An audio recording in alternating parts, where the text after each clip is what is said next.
Mis papás se ofrecieron a pagar los $40,000 de toda mi boda, después de haberle regalado a mi hermano mayor, el hijo dorado, $500,000 como regalo de bodas. Así que acepté, pensando que por fin me veían como parte de la familia. Pero luego recibí un correo pidiéndome que devolviera todo el dinero. Y sí, lo devolví, pero no de la manera que ellos esperaban. Apenas tenía 4 años cuando recité un poema en español con una intención oculta: conseguir la última galleta del frasco. Pero solo asentaron con la cabeza, tomaron la galleta y se la dieron a mi hermano de 8 años. ¿La razón? Había ido solo al baño por primera vez, y eso, básicamente, marcó la pauta de cómo sería mi relación con mis padres a partir de entonces. Al crecer, él recibía los últimos gadgets, ropa bonita y muchísima atención. Mientras tanto, yo me conformaba con lo que dejaba a él y empecé a trabajar los fines de semana desde los 14 para poder comprarme mis cosas. Pero el golpe más fuerte vino cuando Jake, que ahora tiene 34, se casó hace 4 años. Mis padres le dieron a él y a su esposa un regalo de bodas de $500,000. Con eso compraron una casa espectacular en una zona exclusiva. Aunque me dolió un poco, en su momento realmente me alegré por él. Más aún porque mi vida iba bastante bien. Tenía unos buenos ahorros guardados y estaba saliendo con Alex, el amor de mi vida. Y, bueno, el verano pasado, Alex me propuso matrimonio. Estaba totalmente emocionada. Hicimos un presupuesto de unos $40,000, que nos pareció razonable para el tipo de boda elegante, pero discreta que imaginábamos. Y entonces, una vez más, mis padres me sorprendieron. Pero esta vez fue para bien. De la nada, se ofrecieron a cubrir todos los gastos de la boda. Me sentí profundamente conmovida. Por primera vez, parecía que me reconocían como alguien igual de importante. En ese momento, pensé que no valía la pena sobreanalizarlo. El día de la boda fue como la calma antes de la tormenta. Mis papás dieron discursos emotivos, bailaron con nosotros y se los veía sinceramente felices. Pero 2 días después de la boda, recibí un correo de mi papá. Pensé que sería sobre la luna de miel o incluso un simple agradecimiento por haberlos invitado. Pero no, era una factura detalladísima, casi como un recibo, enumerando cada gasto de la boda. El mensaje era corto y frío. Esperamos el pago lo antes posible. Me quedé helada. El total, $39,782.45, incluyendo desde los entremeses hasta los arreglos florales. Sentí que el estómago se me hacía un nudo. Alex me encontró paralizada, hecha un ovillo, con lágrimas de rabia corriendo por mis mejillas. Y él estaba furioso. El dinero no era el problema. Podíamos pagarlo si era necesario, pero ese no era el punto. Mis padres me lo habían presentado como un regalo, e incluso parecían entusiasmados con la planificación. Cuanto más lo pensaba, más rabia me daba. Sentía que todo el peso emocional de años de favoritismo había culminado en esta crueldad. Al día siguiente, después de pasar la noche en vela hablando con Alex, tomé una decisión. Les envié un cheque con el monto completo, acompañado de una carta. No quise enfrentarlos directamente. Sabía que no iba a poder mantener la calma emocional y no quería que todo terminara en gritos. En la carta les recordé que había sido independiente desde los 15 años, pagando mis propias cosas mientras los veía volcarlo todo sobre Jake. No me guardé nada. Les hablé del trato desigual, de cómo nunca me quejé, del engaño cruel que acababan de hacerme y de cómo me sentía como una extraña para ellos. Y al final, les dejé bien claro que rechazaría cualquier tipo de ayuda futura de su parte, incluida cualquier herencia. Después de mandar el cheque y la carta, bloqueé sus números. Pero luego vino el silencio total. Por días, no supe nada de ellos, lo que solo hizo crecer más mi enojo. Pero pasado un tiempo, extrañé la paz, porque empezaron a llegarme mensajes llenos de odio y amenazas, de mi propia familia, primos lejanos, tías, tíos, amigos de la familia. Todos empezaron a llamarme y escribirme, diciéndome que era una malagradecida y una exagerada. Aseguraban que mis padres habían hecho muchísimo por mí y que yo estaba sacando todo de proporción. Jake también llamó, gritando que estaba destruyendo a la familia. Insistía en que debería haber pagado la factura sin hacer tanto escándalo. Típico de Jake, siempre poniéndose de su lado. ¿Cómo no lo haría? No he respondido a nadie. No sé qué decir. Por un lado, siento que estoy completamente en mi derecho. Después de tantos años de sentirme menospreciada, esto fue la gota que colmó el vaso y sentí que tenía que poner un límite. Pero por otro lado, me pregunto si estoy exagerando. ¿Estoy siendo muy sensible? ¿Fue ilógico esperar que trataran mi boda como un regalo, tal como lo hicieron con la de Jake? ¿Debería haber pagado la factura sin más y seguir adelante?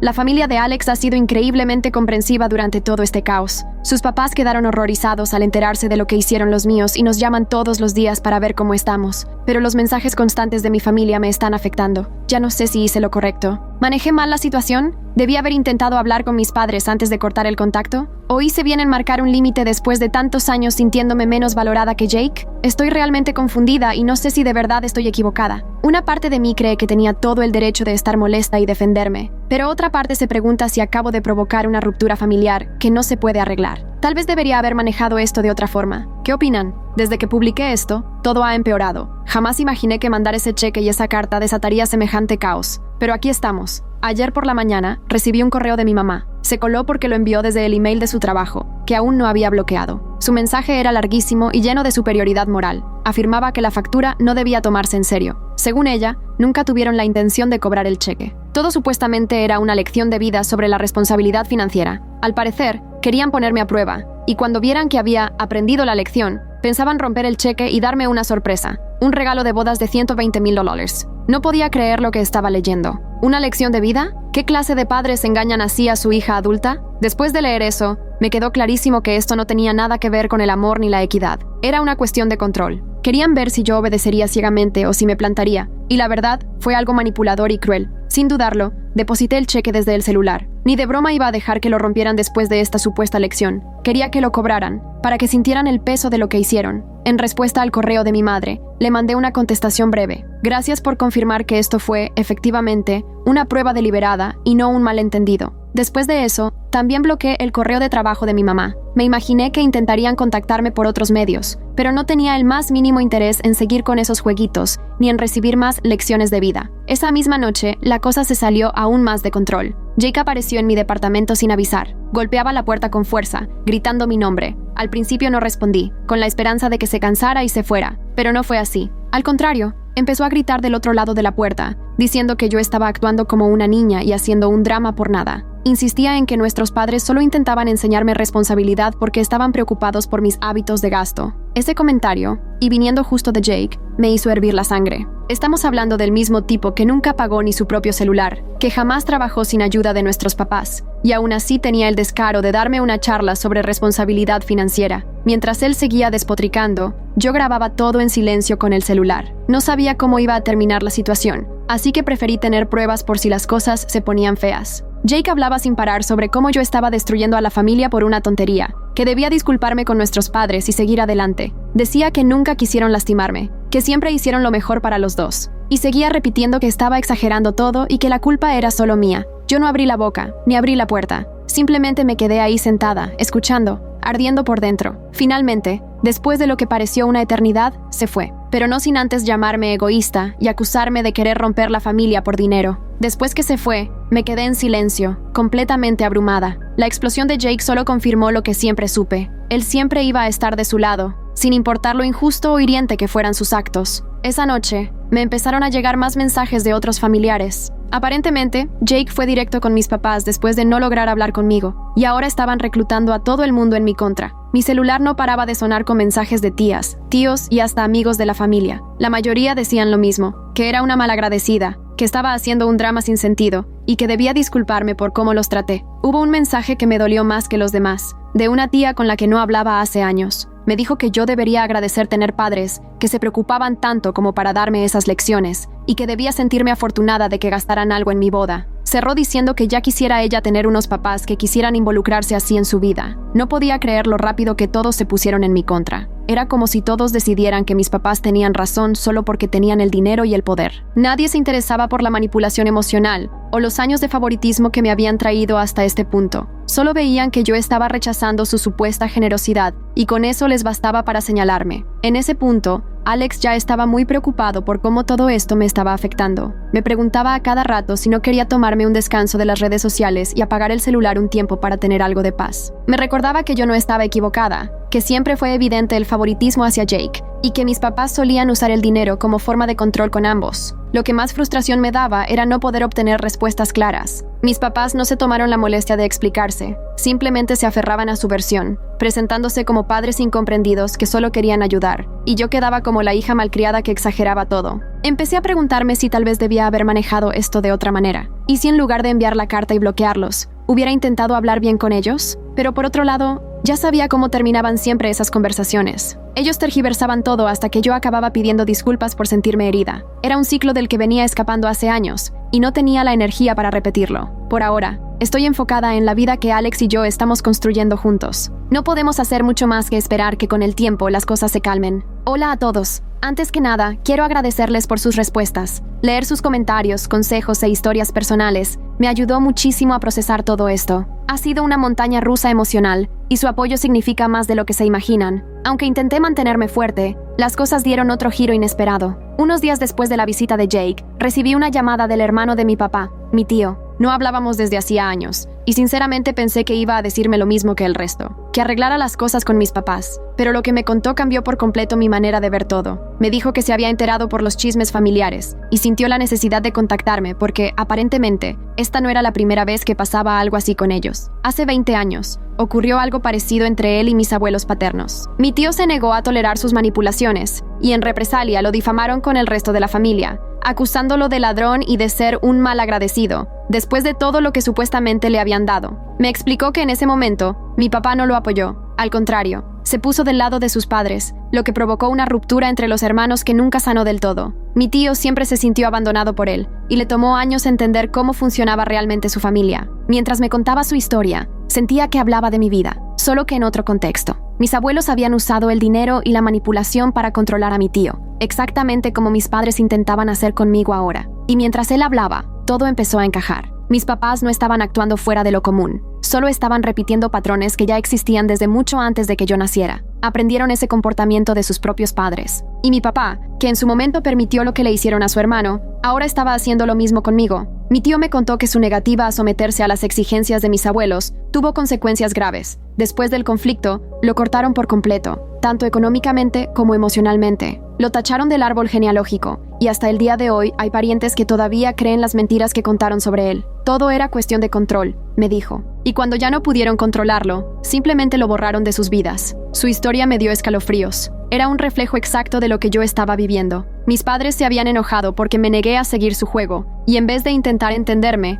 decidieron volver a toda la familia en mi contra. Empecé a entender cuán profunda era esta cadena tóxica, y lo metidos que estaban mis papás en esta idea de que podían controlar a sus hijos manipulándolos emocionalmente. Después de hablar con mi tío, no podía dejar de pensar en todo lo que me dijo, y me empecé a preguntar si, en el fondo, el comportamiento de mi papá tenía que ver con culpa. Tal vez sabía que había abandonado a su hermano hace años, y ahora intentaba justificarse repitiendo las mismas tácticas con su propia hija. En los días siguientes, los mensajes de la familia no pararon. Claramente Jake había estado trabajando horas extras para poner a todos en mi contra. Una prima con la que siempre tuve buena relación me mandó un texto larguísimo diciéndome que yo era egoísta e irrespetuosa por no valorar todo lo que mis padres habían hecho por mí. Decía que aún no era tarde para arreglar las cosas, pero que tenía que bajarme del pedestal y pedir disculpas antes de que fuera demasiado tarde. Su mensaje repetía exactamente el mismo discurso religioso que ya me tenían cansada. Fue ahí cuando entendí que crecí en una familia donde el amor venía con condiciones. Todo tenía letra chiquita, desde la ayuda económica, el apoyo emocional,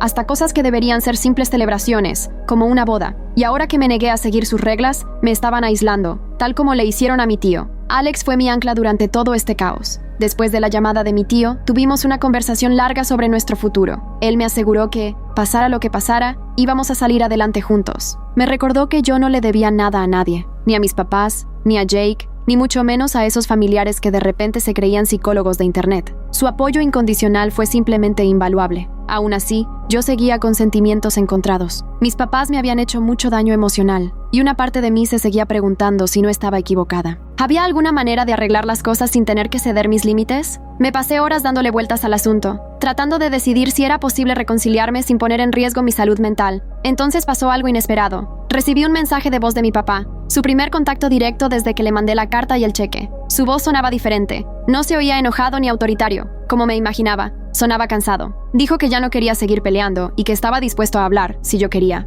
Aunque no pidió disculpas ni reconoció lo que había pasado, claramente algo había cambiado. Tal vez por fin empezaba a entender que esta vez yo no iba a ceder. Todavía no respondí. Una parte de mí quiere devolverle la llamada y ver si es posible tener una conversación honesta sobre todo esto. Pero otra parte reconoce que podría ser solo otra estrategia para hacerme sentir culpable. Las palabras de mi tío siguen dando vueltas en mi cabeza. Ellos nunca van a admitir que están mal, porque realmente no creen que lo estén. Si decido hablar con mi papá, tengo que estar preparada para la posibilidad de que nada cambie. Por ahora, sigo procesando todo. La llamada de mi tío, los mensajes de la familia, el mensaje de voz de mi papá. Todo junto es demasiado. Y la verdad, no sé cuál será mi próximo paso. Quiero creer que mis padres pueden cambiar, que algún día me verán como a una igual y no como a alguien a quien tienen que controlar. pero también sé que después de tantos años de este trato, una sola conversación no va a reparar todo. Por ahora, me estoy tomando cada día como viene. Alex y yo estamos concentrados en nuestra vida y en construir algo sano, lejos de estos patrones familiares tóxicos. Aún así, hay una tensión constante.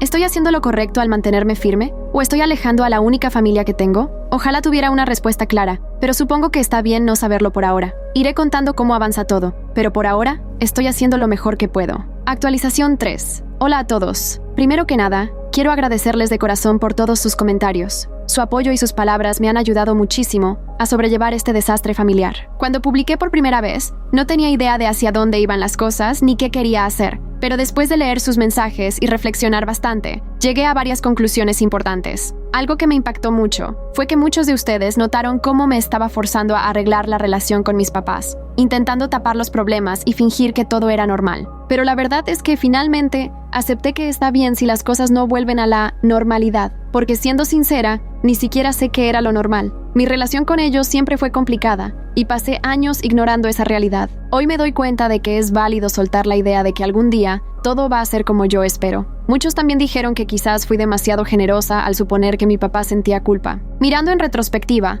entiendo que me estaba aferrando a la esperanza de que todo lo que él hacía era por remordimiento y que podía cambiar, y tenían razón. Nada de eso justifica lo que hizo, ni todos los años de favoritismo, manipulación y control emocional. Por más culpa que pueda sentir, eso no borra el daño que causó, ni significa que yo tenga que perdonarlo. Al mismo tiempo, me di cuenta de que necesitaba cerrar este capítulo de mi vida, con o sin reconciliación. Por eso decidí reunirme con mi papá. Sentía que era necesario para mí, para mi propio cierre, no para el de ellos. Al verlo, noté de inmediato que ya no era esa figura intimidante de mi infancia. Se veía desgastado, casi vencido, y, por primera vez, sinceramente arrepentido. No dijo perdón con todas las letras, pero se disculpó por cómo se dio toda la situación de la boda y por cómo mi mamá y Jake me habían tratado. Incluso mencionó que había hablado con algunos parientes para pedirles que dejaran de hostigarme. Eso me dio un pequeño alivio. Luego hizo algo inesperado. Intentó devolverme el dinero. Sacó el mismo cheque que le mandé por los gastos de la boda y me lo pasó por la mesa, pidiéndome que lo aceptara de vuelta.